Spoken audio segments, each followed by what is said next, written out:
Au nom de nos plus hautes autorités, j'ai l'insigne honneur de donner lecture de deux communiqués dont les teneurs suivent.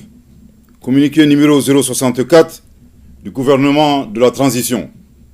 Le gouvernement de la transition constate avec une vive préoccupation une multiplication d'actes inamicaux, de cas d'hostilité et d'ingérence dans les affaires intérieures du Mali par les autorités de la République algérienne, démocratique et populaire. Toutes choses portant atteinte à la sécurité nationale et à la souveraineté du Mali. Au nombre de ces cas que nous condamnons figure, entre autres, 1. L'imposition d'un délai de transition aux autorités maliennes de manière unilatérale. 2. L'accueil sans concertation ou notification préalable et au plus haut sommet de l'État algérien de citoyens maliens subversifs et de citoyens maliens poursuivis par la justice malienne pour actes de terrorisme. 3. L'existence sur le territoire algérien de bureaux assurant la représentation de certains groupes signataires de l'accord pour la paix et la réconciliation issus du processus d'Alger, devenus aujourd'hui des acteurs terroristes. 4. La volonté des autorités algériennes à maintenir le régime de sanctions des Nations Unies concernant le Mali, au moment où le mouvement des non-alignés et la Fédération de Russie s'y opposaient dans l'intérêt du peuple malien qui demandait la levée du dit régime. 5.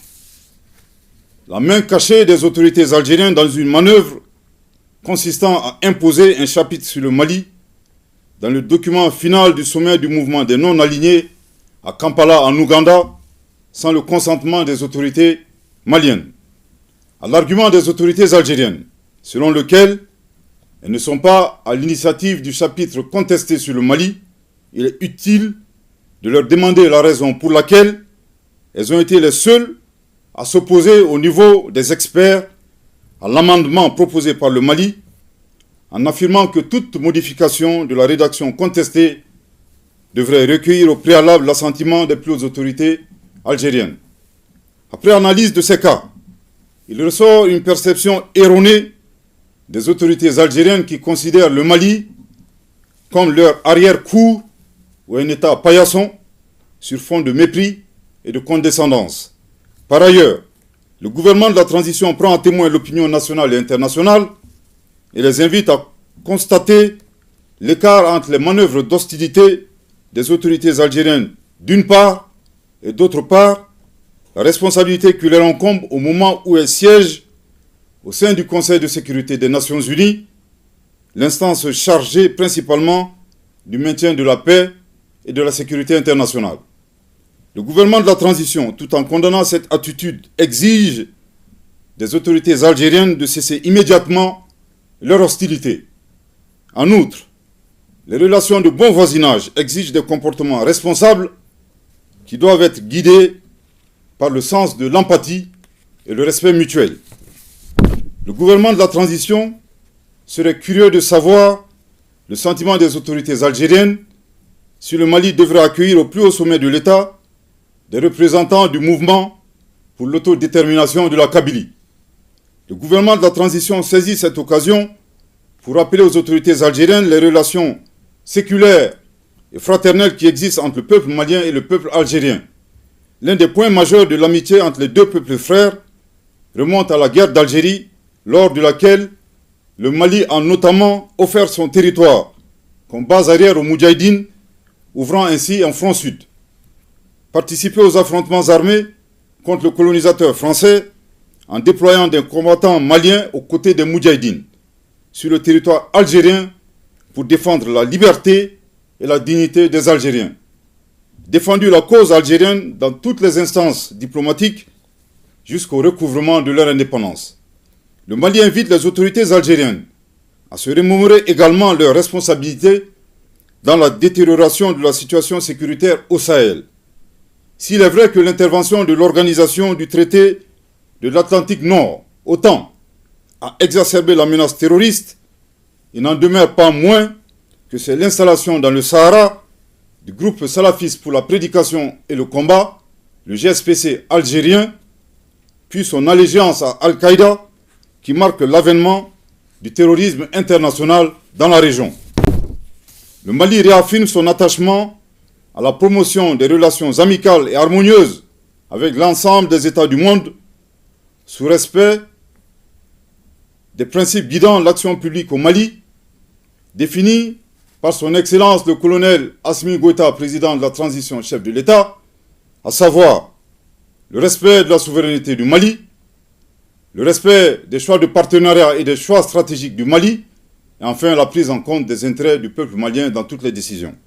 Que Dieu bénisse le Mali et préserve les Maliens, fait à Bamako le 25 janvier 2024. Communiqué numéro 065 du gouvernement de la transition.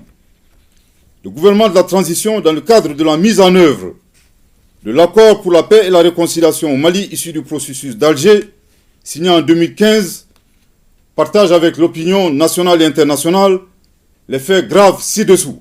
1.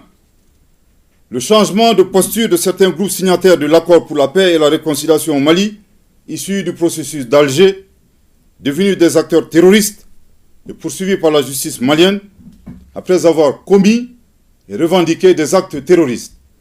2.